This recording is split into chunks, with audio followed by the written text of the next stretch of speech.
নমস্কার বন্ধুরা।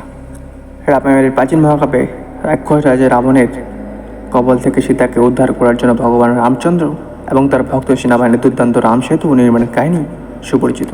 যাই হোক, শ্রী রামচন্দ্রকে কেন তার রাম সেতু ভাঙতে হয়েছিল তা নিয়ে একটি কম পরিচিত কিন্তু সম্মান গভীর গল্প অবলম্বিত রয়েছে।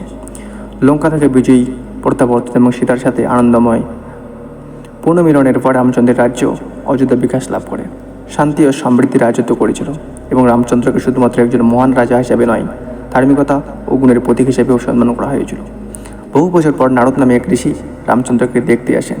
তিনি তার সাথে একটি জরুরি উদ্বেগ নিয়ে এসেছেন। হে মহান রাম, নারদ বললেন, যদিও তোমার রাজ্যে উন্নতি লাভ করে, রাম সেতু এখনও তোমার অবিশ্বাস্য কৃতিত্বের স্মারক হিসেবে দাঁড়িয়ে আছে। যাই হোক, এটি দেবতা এবং পুরুষদের মধ্যে বিতর্কে বিন্দুতে পরিণত হয়েছে।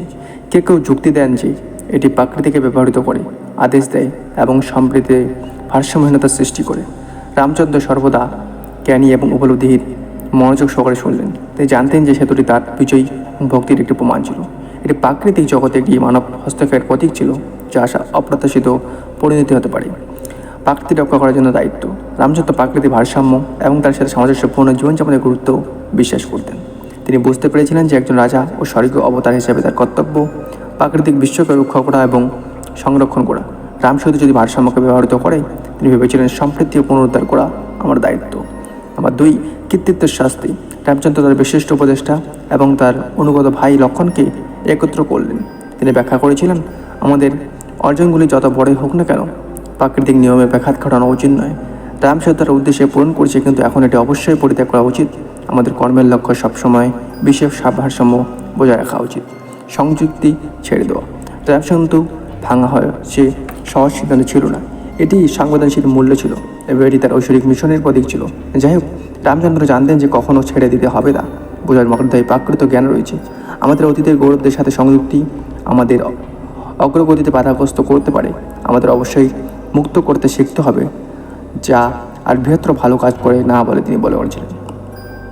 ত্যাগের একটি উদাহরণ স্থাপন করা। তারা লোকদের কাছ থেকে রাম সেতু ভেঙে ফেলার রামচন্দ্রের সিদ্ধান্ত ছিল ত্যাগ ও নম্রতার একটি গভীর পাঠ।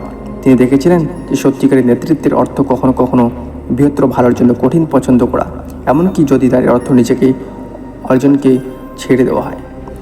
ঐশ্বরিক সম্প্রীতি বজায় রাখা। রামচন্দ্র দেবতার কাছ থেকে প্রার্থনা করেছিলেন, তার সিদ্ধান্তের জন্য তাদের নির্দেশনা ও আশীর্বাদ চেয়েছিলেন। তার অনুমোদন নিয়ে তিনি রাম সেতু ভাঙতে এগিয়ে যান।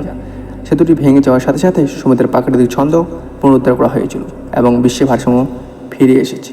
প্রজ্ঞার স্থায়ী অধিকার। রামচন্দ্রের রাম সেতু ভাঙার গল্পটি পরিবর্তে জন্মানোর জন্য একটি শক্তিশালী পাঠ হয়ে উঠেছে। এটা প্রাকৃতিক প্রতিকর্তব্যের গুরুত্ব, মানুষের কৃতিত্বের পরিবর্তন, ছেড়ে দেওয়া প্রজ্ঞা, ত্যাগের মূল্য এবং সম্প্রীতি বজায় রাখা তাৎপর্য শেখায়।